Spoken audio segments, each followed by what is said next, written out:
gosh, are we on to part 3 already? Look, I really need to rush through the rest of this novel because I'm just getting bogged down because every single chapter is awful in one way or another. So, right, let's just spin through to the end.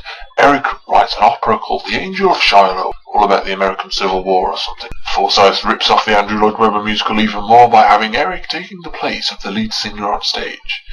Then we have a few completely redundant chapters and lots of repeat information until we find out that Eric is planning to kidnap Pierre, his son, because, you know, kidnapping people worked out so well for him the last time round, didn't it? Yes. Meanwhile, Darius is furious that Eric loves Pierre more than him, and feeling all envious and bitter, he sets out to kill Pierre. Darius shoots at Pierre, but the bullet misses, and it's Christine. Christine dies in this book? No, you can't kill Christine. You just can't kill Christine. No. Steady on, Mr. Reviewer. Christine's spirit will always live on. I don't want her spirit, you cockadoodie brat. I want her alive. Oh, now this is just the final nail in this book's coffin.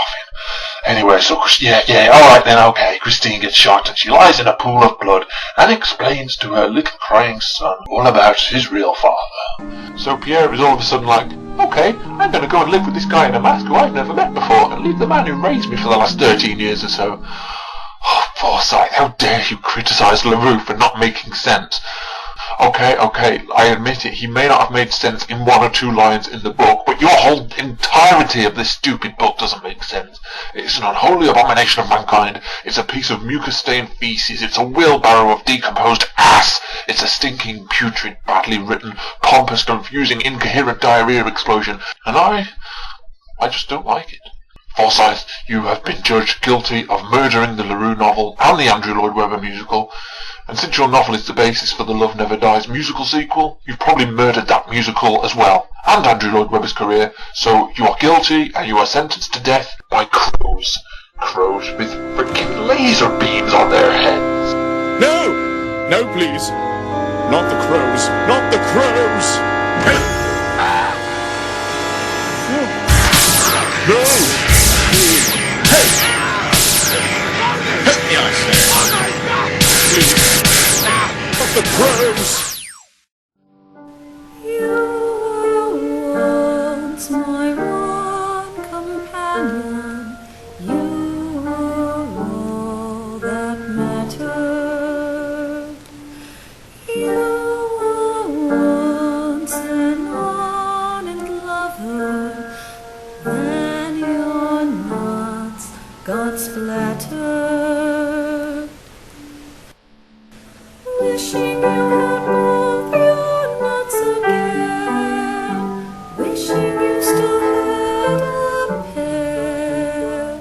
When you lost your friends, all my friends, and that just isn't fair. Oh, okay, well, that part was over shorter than I expected, so to pad out the running time, here's a few choice selections from the Phantom of Manhattan audiobook, read by Peter Marenka, that I found particularly retarded. Of course, a lot of it's going to be taken from the introduction. The basic idea is there, and it is brilliant. But the way poor Gaston tells it is a mess. To claim quite clearly that a work of fiction is absolutely true, and therefore a historical record, is to offer oneself as a hostage to fortune, and to the sceptical reader.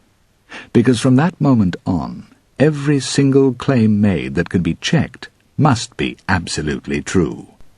But his narration then hares off in all sorts of different directions, down blind alleys and back again, passing by a host of unexplained mysteries, unsupported claims, and factual howlers, until one is seized by the urge to do what Andrew Lloyd Webber did. This is, take a large blue pencil and trim out the rather breathless diversions to haul the story back to what is, after all, an amazing but credible tale. Quite early in his narrative, he refers to the Phantom as Eric, but without ever explaining how he learned this. The Phantom was hardly in the habit of small talk, and was not accustomed to go about introducing himself. As it happens, LaRue was right, and we can only surmise he learned this name from Madame Giry. Leroux appears also to have made an error with the position, appearance, and intelligence of Madame Giry, an error corrected in the Lloyd Webber musical. This lady appears in the original book as a half-witted cleaner. She was in fact the mistress of the chorus and the corps de ballet, who hid behind the veneer of a starchy martinet, necessary to control a corps of excitable girls, a most courageous and compassionate nature.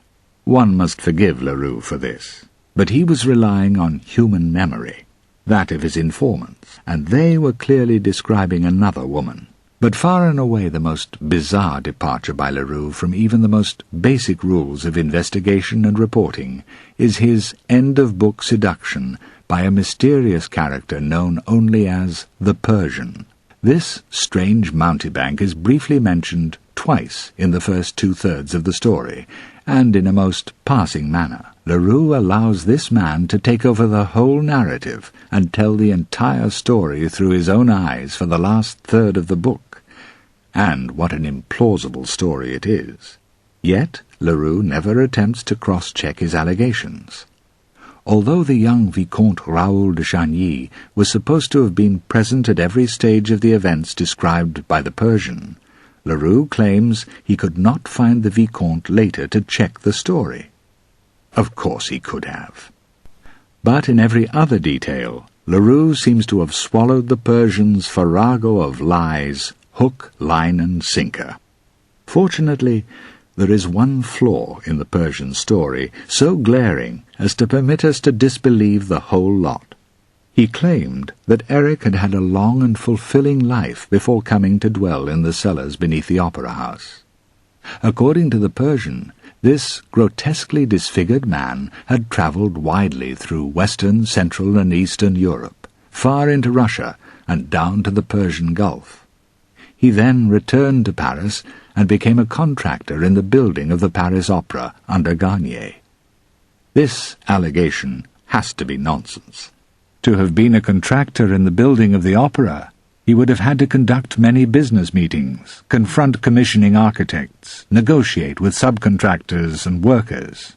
Why on earth should he then decide to flee into exile underground because he could not face other members of the human race?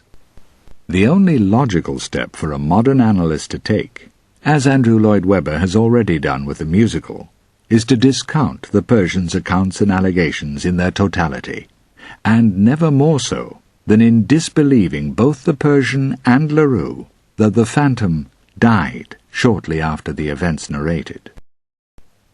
I can feel the smoke entering me, soft, seductive smoke.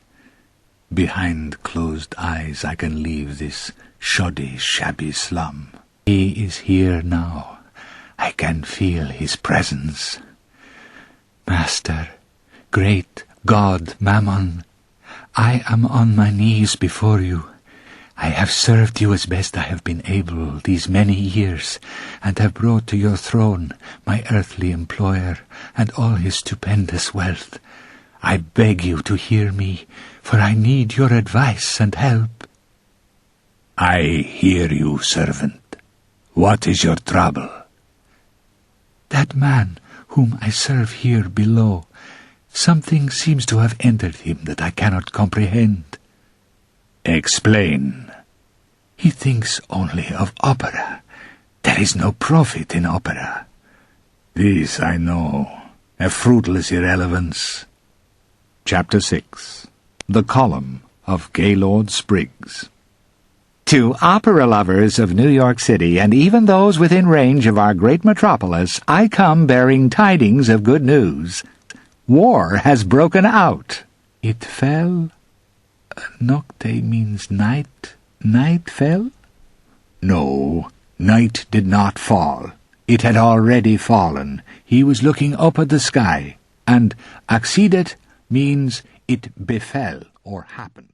And one last thing, my loyal viewers. I'm taking a little break from Phantom Reviews for a while, but there will definitely be more from me in the future, so keep an eye on my channel in the new year, because there's so many things we've not looked at. There's Wishbone, there's Phantom of the Opera on Ice, there's Dr. Phibes, and of course, there's Angel of Music. Until next time.